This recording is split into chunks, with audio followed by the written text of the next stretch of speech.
आदरणीय सीमाताई आठवले, अविनाशजी मातेकर, राजा सरोदे, पप्पू कागदे आणि सर्व महाराष्ट्रातून आलेले राष्ट्रीय रिपब्लिकन पार्टी ऑफ इंडियाचे कार्यकर्ते बांधवांनो, जिस समाज का दल होता है उस समाज का बल होता है। माझे पत्रकार मित्र आणि राहीताई भिडे बांधवांनो, जिस समाज का दल होता है उस समाज का बल होता है। आपल्या समाजाचं जर दल मजबूत करायचं असेल तर आमच्या गाव लेवल पासून बूथ लेवल पासून ते पार्लमेंटरी पर्यंत आमच्या कमिट्या पाहिजे। आपल्या किती कमिट्या आहेत या महाराष्ट्रात? 90,000 पोलिंग बूथ आहेत। दरेकर साहेब, रिपब्लिकन पार्टी ऑफ इंडियाच्या राजाभाऊ सरोदे आपल्या कार्यकर्त्याचे पोलिंग बूथ किती आहे याचा आपण अभ्यास केला पाहिजे। मी नागालँडच्या अल्पेचं अभिनंदन करीन, तो राजाभाऊ महाराष्ट्रातल्या नाही करणार का? तर नागालँड मध्ये आरपीआयच्या झेंड्याचा विजय झालेला आहे। तिथं 2 वार आठवले साहेबांच्या नावावर फोटो लावून आमदार झाले। म्हणून माझी आपल्याला विनंती आहे, दरेकर साहेब आमचे मोठे भाऊ आहेत, ते मोठ्या पक्षाचे नेते आहेत। जर आम्हाला खऱ्या अर्थानं मान्यता पाहिजे असेल तर 12 आमदार पाहिजे, 12 आमदार दिले पाहिजे तुम्ही आम्हाला। नाहीतर आम्हाला 6% मतं पाहिजे। 6 राज्यामध्ये आम्हाला 6% मतं पाहिजे। मी हे का सांगतोय दरेकर साहेब, मला 4 राज्यात पक्षाची मान्यता मिळालेली आहे। त्यात महाराष्ट्र, कर्नाटक, गुजरात आणि उत्तर प्रदेश 4 राज्यात मला मान्यता मिळाली आहे। परंतु महाराष्ट्रात गेल्या बारीने आम्ही लोकसभेला 21 सीट लढली नव्हतो, विधानसभेला 1 जागा होती। तीच आठवले साहेबांची माझी अवस्था। माझी हात जोडून तुम्हाला विनंती आहे, रिपब्लिकन पार्टी ऑफ इंडिया असेल किंवा राष्ट्रीय समाज पक्ष असेल, आम्ही जागा तुमच्या 280 मागत नाही, 288 नाही।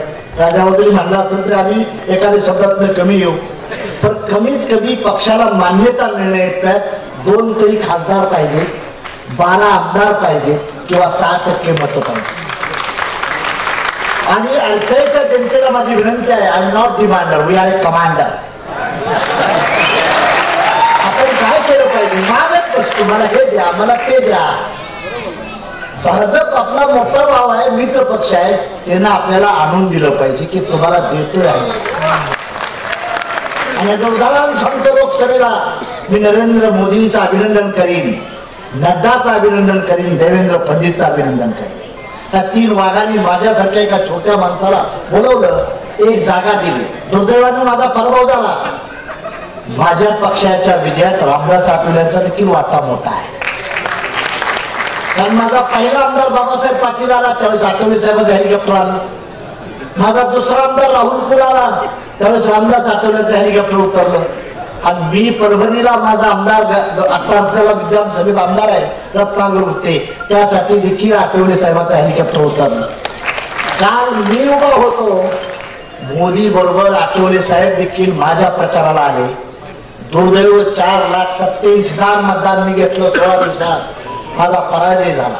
मी नाराज नाही, मी मोदींचं किंवा फडणवीस साहेबांचं अभिनंदन करेन, शिंदे साहेबांचं अभिनंदन करेन, अजितदादाचं अभिनंदन करेन। म्हणून माझ्या अल्पेच्या लोकांना विनंती आहे, तुम्ही गाव लेवल पासून जोपर्यंत संघटन मानणार नाही, आपला नेता एक आहे ना, बाबासाहेबांनंतर या देशातला पहिला मंत्री कोण झालाय? त्याचं नाव रामदास आठवले। अरे दिल्लीला गेल्यानंतर हॉलमध्ये, बंगल्यामध्ये तरी जाऊन थांबता येतं आपल्याला, कमीत कमी नाही तुमचं काम आहे, बंगल्यामध्ये तर राहिली जाता येतं ना आम्हाला, तिथं आठवले साहेबांच्या बंगल्यात जावं येतं।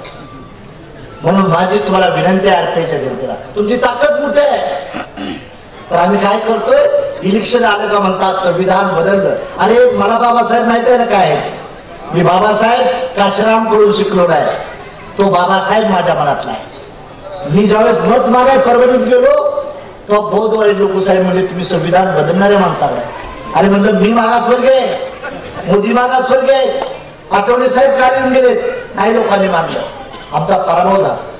पण आम्ही नाराज खचून जाणार नाही, या देशावर सत्ता करणार आणि एक दिवस आम्ही मालक म्हणून येणार आहे। फक्त तुमची साथ पाहिजे। माझी आपल्याला विनंती आहे, एक केंद्रीय नेतृत्व आहे। ज्यावेळेस शपथविधी झाली मोदी साहेब त्यावेळेस आठवले साहेब मी बोलतो, हा माणूस संविधानाला पुढे टाकून झोपले, त्यांच्याबद्दल बदनामी करण्यात आली।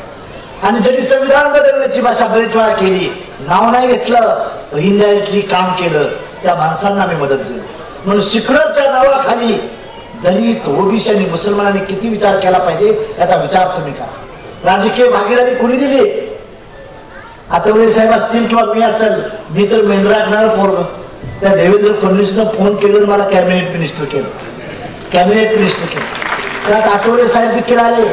आठवले साहेब राज्यसभेला झाल्यानंतर आमच्यासाठी आले, म्हणले ह्याला कॅबिनेटच करावं लागेल. दरेकर साहेब मला राज्यमंत्री करतो, आम्ही राज्यमंत्री करत नाही, आमच्या राहुल कुल्ला करा.